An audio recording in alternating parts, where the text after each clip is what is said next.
Elle ne sait même pas lire un bilan, a ri papa lors de la réunion. Maman a hoché la tête, garde ton petit boulot. J'ai ouvert mon ordinateur portable calmement. Le président du conseil s'est levé, pourquoi notre investisseur majoritaire de $440 est-il écarté?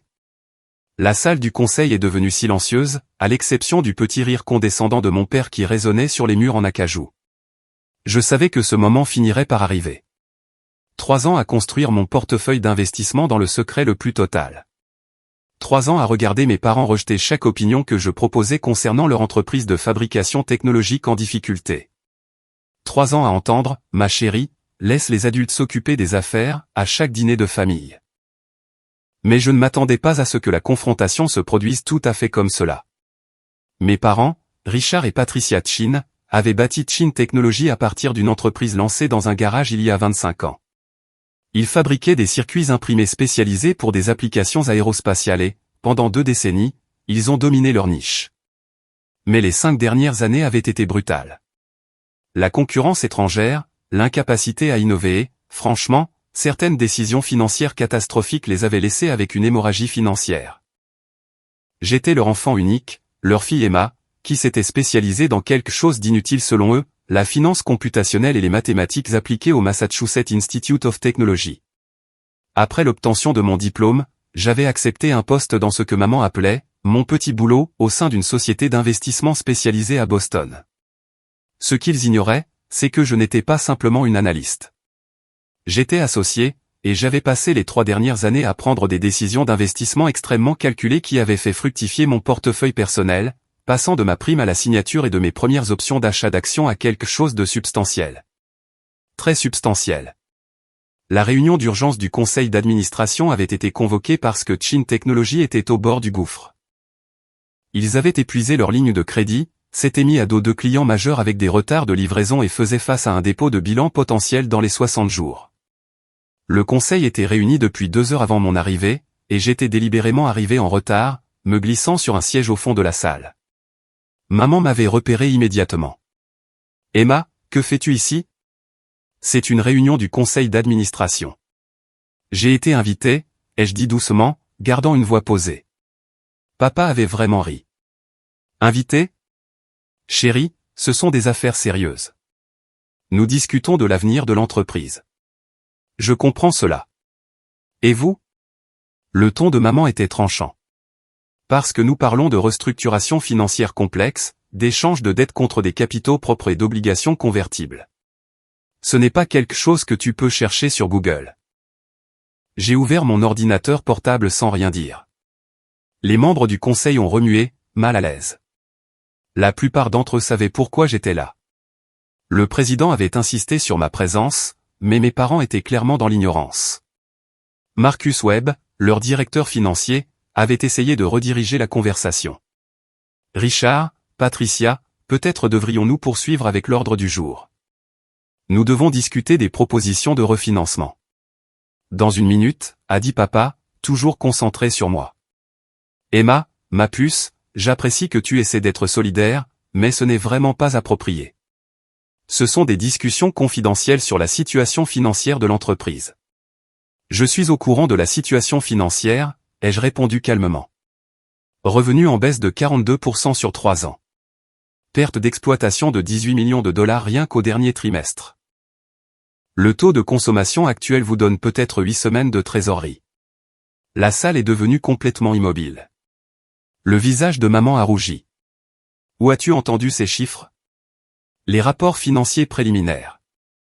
Je les ai examinés la semaine dernière. Ces rapports sont confidentiels, a claqué papa.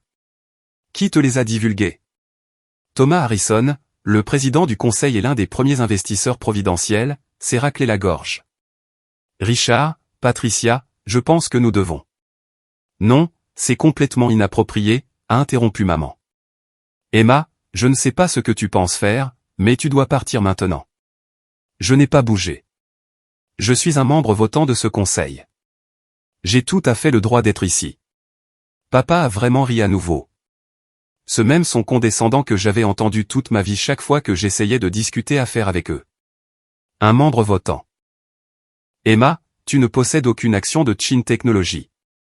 Tu n'es pas au conseil. Je ne sais pas qui t'a dit que tu pouvais simplement entrer dans une réunion du conseil. Elle détient 47% de l'entreprise, a dit Thomas doucement. Les mots ont flotté dans l'air comme une bombe qui n'avait pas encore tout à fait explosé. Maman s'est tournée lentement pour faire face à Thomas. Qu'est-ce que tu viens de dire? Emma détient 47% de Chin Technology. Elle accumule des actions depuis les 14 derniers mois. Elle est notre actionnaire unique la plus importante, et ce depuis 6 mois.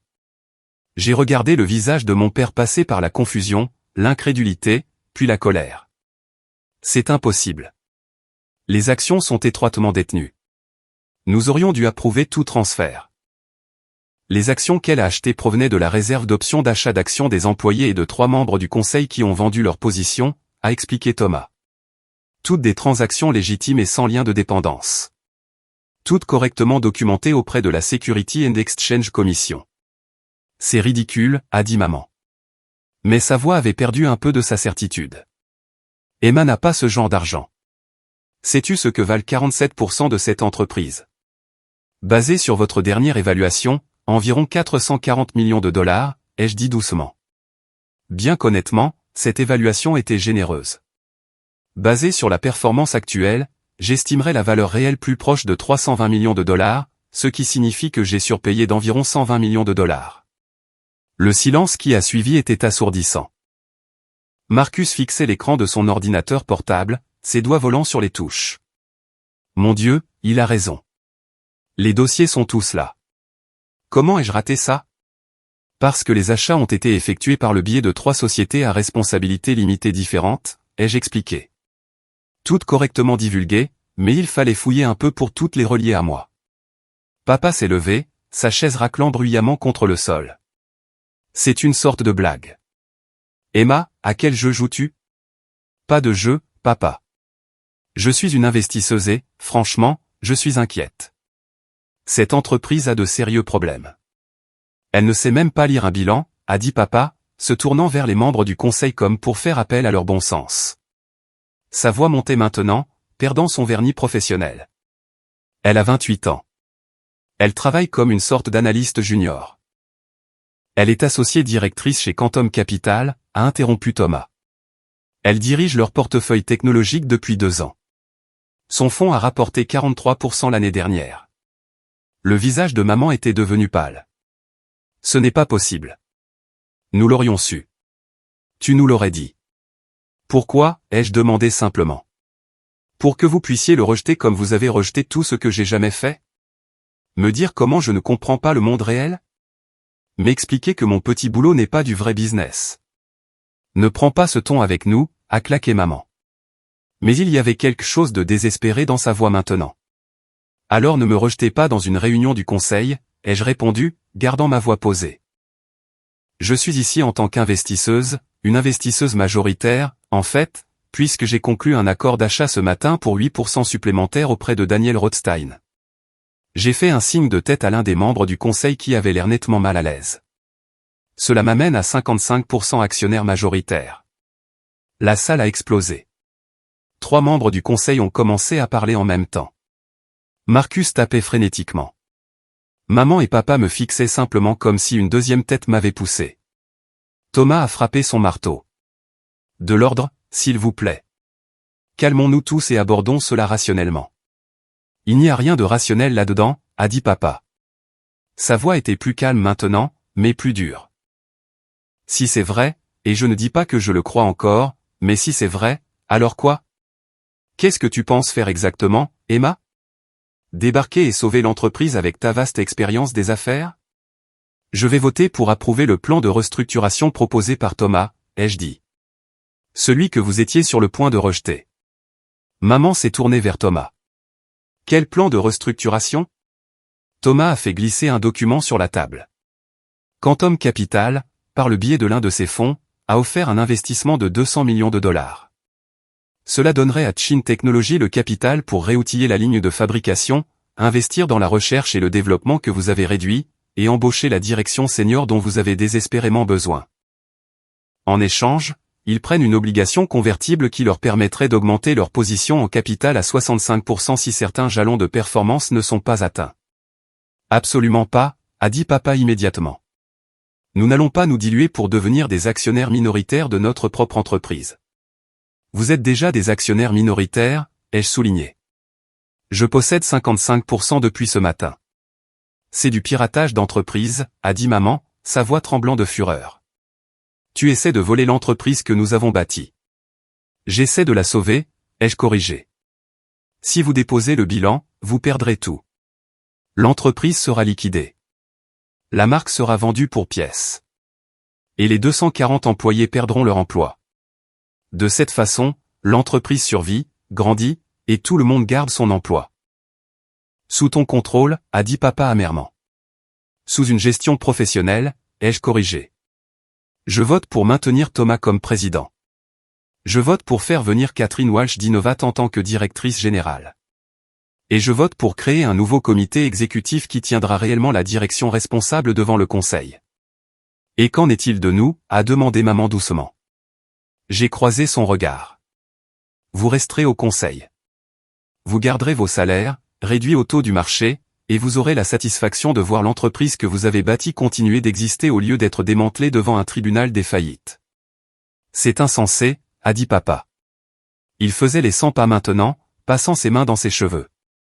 Tu as 28 ans. Tu travailles depuis quoi, 5 ans? Et tu t'attends à ce que nous croyions que tu as 440 millions de dollars à investir dans une entreprise de fabrication en difficulté? J'avais 620 millions de dollars sous gestion au dernier trimestre, ai-je dit calmement. Personnellement. Cela ne compte pas les 4,2 milliards de dollars dans les fonds que je gère pour Quantum. L'investissement dans Chin Technology représente environ 70% de mon portefeuille personnel. C'est un pari important, oui, mais j'ai fait tourner les modèles. Avec une gestion appropriée et le bon investissement en capital, cette entreprise peut valoir 2 milliards de dollars dans 5 ans. Marcus hochait la tête lentement. Les modèles sont en fait conservateurs. Si nous pouvons verrouiller le contrat SpaceX auquel elle fait référence dans son analyse. Quel contrat SpaceX? A interrompu maman. Celui que je négocie depuis les 4 derniers mois, ai-je dit. Ils ont besoin d'un fabricant de circuits imprimés spécialisés pour leur satellite Starlink de nouvelle génération.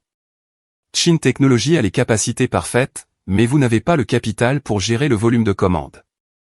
Avec l'investissement de Quantum, vous seriez en mesure d'étendre la production suffisamment pour le gérer. C'est un contrat de 340 millions de dollars sur 3 ans avec des options de renouvellement. La salle était redevenue complètement silencieuse. Papa avait arrêté de faire les 100 pas, maman agrippait le bord de la table. Pourquoi, a finalement demandé maman. Si tu as tout cet argent, tout ce succès, pourquoi investir en nous? Tu aurais pu nous laisser échouer. Tu aurais pu acheter les actifs en faillite pour une bouchée de pain. Parce que malgré tout, c'est toujours l'entreprise que vous avez bâtie, ai-je dit doucement. Parce que 240 personnes dépendent de ces emplois. Parce que la technologie est réellement bonne, la marque a de la valeur, et l'opportunité de marché est réelle. Et parce que je voulais prouver que je pouvais le faire. Prouver quoi, a demandé papa. Que je comprends les affaires, ai-je dit simplement. Les mots ont flotté dans l'air. J'ai regardé le visage de mon père rougir, j'ai regardé ma mère détourner le regard. Thomas s'est raclé la gorge. Je pense que nous devrions prendre une pause de 15 minutes. Laissons tout le monde assimiler cette information. Ensuite, nous pourrons nous réunir à nouveau et voter sur la proposition de restructuration. Les membres du conseil sont sortis, la plupart évitant le contact visuel avec mes parents. Marcus a laissé son ordinateur portable ouvert, les dossiers de la SEC toujours affichés à l'écran. Thomas s'est arrêté à la porte. Emma, puis-je te parler dehors? J'ai hoché la tête et les suivi dans le couloir, laissant mes parents seuls dans la salle du conseil. C'était brutal, a dit Thomas doucement une fois que nous étions hors de portée de voix. C'était nécessaire, ai-je répondu. Tu aurais pu leur dire en privé avant la réunion. J'ai essayé. Il y a 3 mois, j'ai appelé papa et je lui ai dit que je voulais discuter de la situation financière de l'entreprise. Il m'a dit que je devrais me concentrer sur ma carrière et le laisser s'inquiéter des affaires. J'ai secoué la tête. Il n'allait pas écouter à moins de ne pas avoir le choix. Thomas a hoché la tête lentement. Le plan de restructuration est solide. Catherine Walsh est un excellent choix pour le poste de directrice générale, mais tu sais que cela va détruire ta relation avec tes parents. Quelle relation? Ai-je demandé. Celle où ils rejettent tout ce que je dis? Où chaque réussite est diminuée parce qu'elle ne correspond pas à leur définition du succès? Où je suis toujours traité comme une enfant qui ne comprend pas comment fonctionne le monde? Ils sont fiers de ce qu'ils ont bâti, a dit Thomas. Cette entreprise a été toute leur vie. Je sais, et j'essaie de m'assurer qu'elle survive, mais ils doivent comprendre que leur méthode ne fonctionne plus. Le marché a changé. La technologie a changé. Ils avaient besoin d'évoluer et ils ont refusé. Et maintenant tu leur forces la main. Oui. Thomas m'a étudié pendant un long moment. Tu sais, quand tu m'as approché pour la première fois pour acheter mes actions, j'ai failli dire non. Je pensais que tu étais trop jeune, trop inexpérimenté. Mais ensuite j'ai regardé ton historique, regardé les entreprises dans lesquelles tu avais investi, les rendements que tu as générés. Tu as un instinct pour cela que la plupart des gens mettent des décennies à développer. Mes parents m'ont tout appris sur la fabrication, ai-je dit. Ils n'ont juste pas réalisé qu'ils m'apprenaient aussi à repérer les inefficacités, à analyser les marchés, à évaluer les risques. J'ai juste appliqué ces leçons à la finance au lieu des circuits imprimés. Ironique, n'est-ce pas? Extrêmement. Nous sommes restés silencieux un moment, regardant à travers les fenêtres de la salle du conseil mes parents assis aux extrémités opposées de la longue table, ne se parlant pas, ils vont combattre cela, a prévenu Thomas. Ils vont chercher n'importe quel angle juridique pour bloquer la restructuration. Je sais. C'est pourquoi je me suis assuré que chaque dossier était parfait. Chaque transaction était sans lien de dépendance, chaque divulgation a été faite en temps opportun. Ils peuvent embaucher les meilleurs avocats du monde, ils ne trouveront rien d'irrégulier. Tu planifies cela depuis longtemps. 14 mois, ai-je confirmé. Depuis la première fois que j'ai vu les états financiers trimestriels et réalisé à quel point les choses allaient mal. Thomas a secoué la tête lentement. Tes parents sont des ingénieurs brillants. Ils ont bâti une technologie révolutionnaire, mais ce sont de terribles gestionnaires, et ils sont encore pires pour admettre quand ils ont besoin d'aide.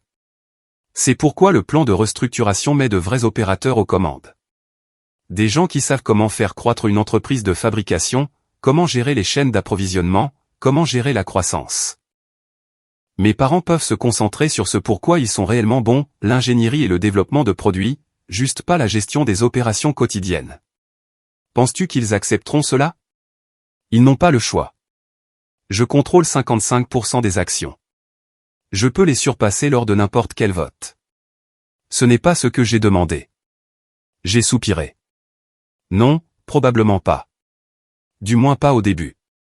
Mais finalement, quand l'entreprise se stabilisera et recommencera à croître, peut-être qu'ils comprendront. Et s'ils ne le font pas, alors au moins 240 personnes gardent leur emploi et une bonne entreprise ne meurt pas à cause de l'ego et de l'entêtement. Les 15 minutes se sont étirées à 20, puis 25. Finalement, Thomas a suggéré que nous nous réunissions à nouveau. Les membres du conseil sont rentrés, prenant place autour de la table. Mes parents ont été les derniers à entrer, et ils se sont assis ensemble à un bout, présentant un front uni. Thomas a ouvert la séance. Nous avons une proposition sur la table pour un investissement de 200 millions de dollars de Quantum Capital en échange d'obligations convertibles et d'une restructuration du conseil. Je voudrais ouvrir la discussion avant de passer au vote. J'ai quelque chose à dire, a annoncé papa en se levant. Il avait retrouvé une partie de son calme. Et sa voix avait cette qualité formelle qu'elle prenait lorsqu'il faisait ce qu'il considérait comme un discours important. Ce qu'Emma a fait ici aujourd'hui est légal, peut-être, mais ce n'est pas éthique. Elle a utilisé sa position, sa connaissance de nos vulnérabilités pour orchestrer une prise de contrôle hostile de l'entreprise que sa mère et moi avons passé 25 ans à bâtir. Papa, ai-je commencé, mais il a levé une main. Je n'ai pas fini. Tu t'es assise dans notre maison, à manger à notre table, et n'as rien dit pendant que tu achetais secrètement des actions de notre entreprise. Tu t'es positionné pour fondre sur nous lorsque nous étions les plus vulnérables et prendre le contrôle. Et maintenant tu veux que nous acceptions simplement d'être des actionnaires minoritaires dans notre propre entreprise, que nous devrions nous écarter et laisser une étrangère prendre la direction générale. Catherine Walsh n'est pas une étrangère, ai-je dit calmement. Elle est l'une des opératrices les plus respectées de l'industrie. Elle a fait passer Innovat de 50 millions de dollars de revenus à 800 millions de dollars en 7 ans. Elle n'est pas nous, a dit maman. Elle ne comprend pas notre culture, nos valeurs, ce que nous avons bâti ici. Avec tout le respect que je vous dois, a interjeté Marcus doucement, notre culture et nos valeurs n'auront aucune importance si l'entreprise fait faillite dans 2 mois. Maman s'est retournée contre lui. Et de quel côté es-tu, Marcus? Je suis du côté des 240 employés qui dépendent de leur salaire, a dit Marcus fermement. Je suis du côté du fonds de pension qui couvre leur retraite. Je suis du côté du maintien en vie de cette entreprise, et le plan d'Emma est la seule option viable sur la table. Ce n'est pas vrai, a argumenté papa. Nous avons d'autres offres. Nous pourrions. Vous avez une seule autre offre, a interrompu Thomas, de Davison Industrial. Ils offrent 120 millions de dollars pour les actifs en cas de faillite. Ils garderont peut-être 30 employés pour gérer la transition, puis fermeront l'installation et déplaceront la production vers leur usine en Malaisie. Tous les autres perdent leur emploi. Il doit y avoir d'autres options, a insisté maman. Il n'y en a pas, ai-je dit doucement. J'ai passé 4 mois à chercher. J'ai parlé à chaque acheteur stratégique, chaque société de capital investissement, chaque banque d'investissement qui pourrait avoir un intérêt. Le marché des fabricants de circuits imprimés spécialisés est brutal en ce moment. Vous êtes en concurrence avec des entreprises ayant des coûts inférieurs, une meilleure technologie et des poches plus profondes. La seule raison pour laquelle Quantum est prêt à investir et que je suis prête à parier mon capital personnel sur le redressement, est parce que j'ai déjà sécurisé le contrat SpaceX sous réserve de cette restructuration. Tu aurais dû venir nous voir, a dit papa. Et pour la première fois, sa voix s'est légèrement brisée. Tu aurais dû nous dire ce que tu planifiais. J'ai essayé de vous dire il y a 3 mois que l'entreprise avait des problèmes. Vous m'avez dit que je ne comprenais pas les affaires. C'était différent. Comment? Ai-je demandé. En quoi était-ce différent? J'ai essayé d'offrir des conseils, essayé de souligner les problèmes que je voyais, et vous m'avez rejeté. Tout comme vous m'avez rejeté toute ma vie chaque fois que j'essayais de parler affaires, finance ou stratégie. Ce n'est pas juste, a dit maman. N'est-ce pas? Je l'ai regardé directement. Combien de fois m'as-tu dit que mon diplôme n'était pas pratique? Combien de fois as-tu qualifié mon travail de mignon ou doux? Combien de dîners m'as-tu dit de laisser les affaires de côté, de parler aux gens qui les comprennent? Le silence qui a suivi était lourd d'années de ressentiments inexprimés. Je ne voulais pas que ce soit comme ça, ai-je dit finalement. Je voulais aider. Je voulais utiliser ce que j'ai appris, ce que j'ai construit pour sauver l'entreprise que vous avez créée. Mais vous ne pouviez pas me voir autrement que comme votre fille qui ne comprend pas le monde réel. Tu as 28 ans, a dit papa, mais sa voix avait perdu sa certitude. J'ai 28 ans avec 620 millions de dollars sous gestion et un historique d'investissement réussi dans 17 entreprises différentes, ai-je répondu. Je suis la fille de 28 ans qui a vu l'opportunité SpaceX que vous avez manqué. Je suis la fille de 28 ans qui a mis sur pied un plan de restructuration qui sauvera 240 emplois. À quel moment j'arrête d'être trop jeune et je commence à être quelqu'un que vous écoutez? Personne n'avait de réponse à cela. Thomas s'est raclé la gorge. Je pense que nous devrions voter. Tous ceux qui sont en faveur d'accepter la proposition de restructuration de Quantum Capital. J'ai levé la main immédiatement. Thomas a levé la sienne. Marcus aussi. 3 autres membres du conseil. 6 sur 11. Tous ceux qui s'opposent. Mes parents ont levé la main. 2 autres membres du conseil, d'anciens collègues à eux, les ont rejoints. 4 voix contre. La motion est adoptée, a annoncé Thomas. La restructuration est approuvée. Papa s'est levé brusquement. Nous contesterons cela. Nous trouverons un avocat qui pourra prouver qu'Emma a manipulé la situation, utilisé des informations privilégiées. Chaque transaction a été enregistrée et divulguée, a dit Marcus doucement. J'ai examiné chaque transaction. Elles sont toutes propres. Tu peux embaucher tous les avocats de New York, Richard. Cela ne changera rien. Maman me fixait avec une expression que je ne pouvais pas tout à fait lire. Douleur, colère, autre chose. Il y a un dernier point à l'ordre du jour, a dit Thomas. Emma a demandé à s'adresser à l'ensemble du personnel de l'entreprise demain à 10 heures. Elle veut expliquer la restructuration et répondre aux questions. Je pense que c'est approprié étant donné sa position d'actionnaire majoritaire. Absolument pas, a dit papa. Ce sont nos employés. Ce sont les employés de l'entreprise, ai-je corrigé gentiment. Et ils méritent d'entendre ce qui se passe de la part de quelqu'un qui peut réellement répondre à leurs questions sur la sécurité de l'emploi et l'avenir. C'est mal, a dit maman doucement. Elle s'est levée, rassemblant ses affaires. Ce que tu as fait ici aujourd'hui, Emma. Ce n'est pas seulement une question d'affaires. Tu as détruit ta famille pour de l'argent et du contrôle. J'ai sauvé votre entreprise, ai-je répondu. Que vous puissiez le voir ou non. Mes parents sont partis sans un autre mot. Les autres membres du conseil sont sortis plus lentement, certains s'arrêtant pour me serrer la main ou murmurer « Félicitations », d'autres évitant complètement le contact visuel. Finalement, il ne restait plus que Thomas, Marcus et moi dans la salle du conseil. Eh bien, a dit Marcus. C'était la réunion du conseil la plus dramatique à laquelle j'ai assisté en 35 ans de finance d'entreprise. Cela devait être fait, a dit Thomas. Richard et Patricia auraient mené cette entreprise à sa perte plutôt que d'admettre qu'ils avaient besoin d'aide. Vont-ils s'en remettre, a demandé Marcus. En tant que personne, je veux dire, pas en tant que dirigeant. J'ai réfléchi à cette question. Je ne sais pas. Peut-être finalement. Ou peut-être ne me pardonneront-ils jamais de leur avoir prouvé qu'ils avaient tort. Pour ce que ça vaut, a dit Thomas, tu as fait la bonne chose. Pas la chose facile, mais la bonne chose. J'ai fermé mon ordinateur portable, rassemblant mes documents. Je devrais me préparer pour la réunion de demain. Les employés vont avoir beaucoup de questions. Emma, a dit Marcus alors que j'atteignais la porte. Ce contrat SpaceX, est-il vraiment solide? J'ai souri légèrement. Engagement verbal de leur vice-président de la chaîne d'approvisionnement. Langage contractuel en cours de finalisation par leur équipe juridique. Nous devrions avoir les signatures dans les 3 semaines. Pourquoi? Parce que si tu réussis cela, cette entreprise ne fait pas que survivre, elle prospère. Tu l'auras transformé d'un fabricant en faillite en un fournisseur clé pour la plus grande entreprise spatiale au monde. C'est le plan, ai-je dit. Mes parents m'ont appris à voir grand. Ils ne s'attendaient simplement pas à ce que je vois plus grand qu'eux. J'ai quitté le bâtiment alors que le soleil se couchait sur le parking. Mon téléphone a vibré avec des messages. Mon équipe chez Quantum Capital voulait des mises à jour. Catherine Walsh voulait discuter de la planification de la transition.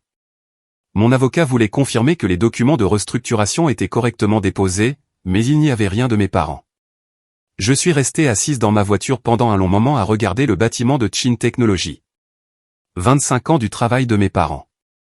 25 ans d'innovation, de lutte, de succès et finalement d'échec à s'adapter. Et maintenant, c'était à moi de réparer. Mon téléphone a vibré à nouveau. Cette fois, c'était Thomas. Réunion des employés demain, 10 h. Salle de conférence B. Environ 200 personnes seront là. La plupart sont terrifiées. Sois prête pour des questions difficiles. J'ai répondu, je suis prête. Et je l'étais. J'avais passé 14 mois à me préparer pour ce moment. 4 mois à négocier le contrat SpaceX, d'innombrables heures à analyser chaque aspect de l'entreprise. Je connaissais l'entreprise mieux que mes parents maintenant. Chaque ligne de production, chaque ratio d'efficacité, chaque centre de coût. Ce à quoi je n'étais pas préparé, c'était le sentiment de vide dans ma poitrine quand je pensais au visage de ma mère alors qu'elle quittait la salle du conseil. La façon dont la voix de mon père s'était brisée quand il avait demandé pourquoi je n'étais pas venu les voir. Mais j'avais essayé de venir les voir il y a 3 mois, 6 mois, 1 an. Chaque tentative avait été accueillie avec mépris, avec condescendance, avec le même refrain fatigué que je ne comprenais pas les affaires. Eh bien, maintenant ils savaient que je comprenais les affaires. La question était de savoir s'ils comprendraient un jour pourquoi je l'avais fait. J'ai démarré ma voiture et je me suis éloigné de Chin Technology, loin du bâtiment qui représentait toute la vie de mes parents, l'entreprise qui était maintenant majoritairement contrôlée par leur fille, qui ne savait même pas lire un bilan. Demain, je me tiendrai devant 200 employés effrayés et j'expliquerai comment nous allions sauver leurs emplois. J'exposerai le plan de restructuration, annoncerai le contrat SpaceX, présenterai Catherine Walsh comme leur nouvelle directrice générale, et quelque part au fond de la salle, mes parents regarderaient. Ils regarderaient leur fille, celle qui ne comprenait pas les affaires, qui avait un petit boulot, qui devait laisser les adultes gérer les choses importantes, expliquer comment elle avait sauvé tout ce qu'ils avaient bâti. Qu'ils me remercient ou me détestent pour cela restait à voir. Mais l'entreprise survivrait. Les emplois seraient sauvés. Et cela devait suffire. Même si cela signifiait que mes parents ne me parleraient peut-être plus jamais.